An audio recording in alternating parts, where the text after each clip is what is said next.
Arsène et son équipe se sont inclinés lors du tout premier tour de la finale du tournoi des Maestros de N'oubliez pas les paroles, ce vendredi 28 avril. Le maestro du jeu de Nagui revient sur son parcours pour Télé Loisirs. La compétition continue sur France 2. Nagui revient avec sa compétition dérivée du jeu N'oubliez pas les paroles. Lors de 4 primes inédits, l'animateur a décidé de réunir les 18 plus grands maestros du jeu sur un même plateau dont le but est de remporter un maximum d'argent pour une association. Chaque vendredi, 100 000 € sont mis en jeu. Pour pimenter un peu ce tournoi des maestros, les candidats s'affrontent en équipe et suivent de nouvelles règles. Ça a rajouté du piment, nous avait expliqué Christopher. Arsène a pu participer à cette compétition in extremis, mais avec son équipe composée des 2 Carolines du jeu, le candidat échoue aux portes de la finale. Il se confie sur son parcours à Télé Loisirs.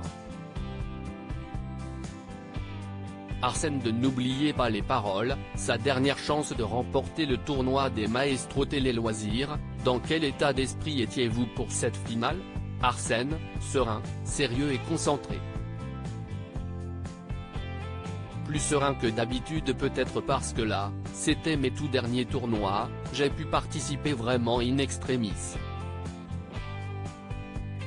J'étais conscient de la chance que j'avais de pouvoir participer une dernière fois et puis j'avais bien organisé mes révisions avant. Comment organisez-vous vos révisions? J'essaie d'étaler mes révisions toute l'année. Après les masters de 2020 et 2021, j'avais fait des pauses de 2-3 mois. Arrêt total de révision et en fait, j'avais repéré que c'était un peu contre-productif parce qu'ensuite pour remettre le train en marche, revoir toutes les chansons, c'était plus laborieux. Là avec les masters 2022, j'ai poursuivi mes révisions dès la fin des masters, bon, en y allant mollo, ce n'était pas non plus 8 heures par jour, j'entretenais le feu de façon régulière sans non plus me bourrer le crâne. Êtes-vous compte de la composition de votre équipe, avec Caroline et Caroline aka Carotte? Oui, ce sont 2 maestros que j'apprécie, que j'ai eu l'occasion de rencontrer en duel lors des masters et puis Caroline, N-2, j'ai pu un peu mieux la connaître grâce à la tournée officielle de concerts. On a toujours ses petites préférences. Forcément, sur un groupe de 18 ou 32 maestros, on a ses chouchous. Arsène éliminé aux portes de la finale du tournoi des maestros 2023, j'étais même incapable de la fredonner. Est-ce plus facile ou plus dur de jouer en équipe? Ce que je dis chaque fois en ce qui concerne les équipes, on a très peur de faire perdre son équipe comme c'est collectif.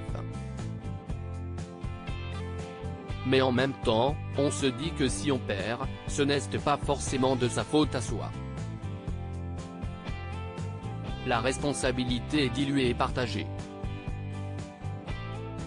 La pression n'est pas la même. On n'a surtout pas envie de couler son équipe. Ça m'est arrivé une année, je n'ai gardé un mauvais souvenir de vraiment plomber totalement à chaque épreuve son équipe.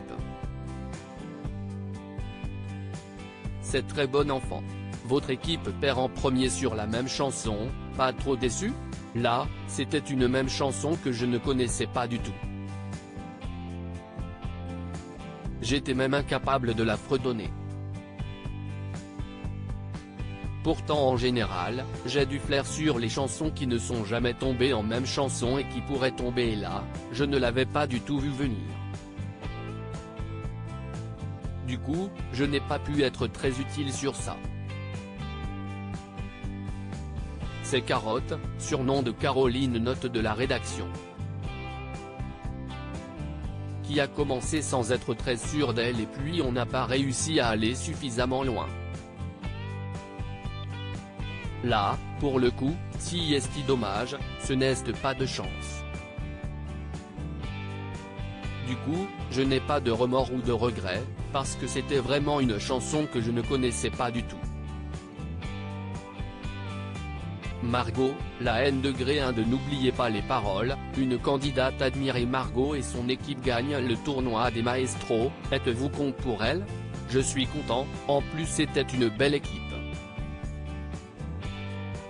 Il y avait une belle cohésion et le niveau était homogène. Ils avaient vraiment tous les trois fait gagner leur équipe de façon à peu près équivalente. Margot, je suis content pour elle parce qu'elle ne gagne pas beaucoup en général et elle s'en plaint souvent. C'est vrai qu'en général, elle n'a pas de chance.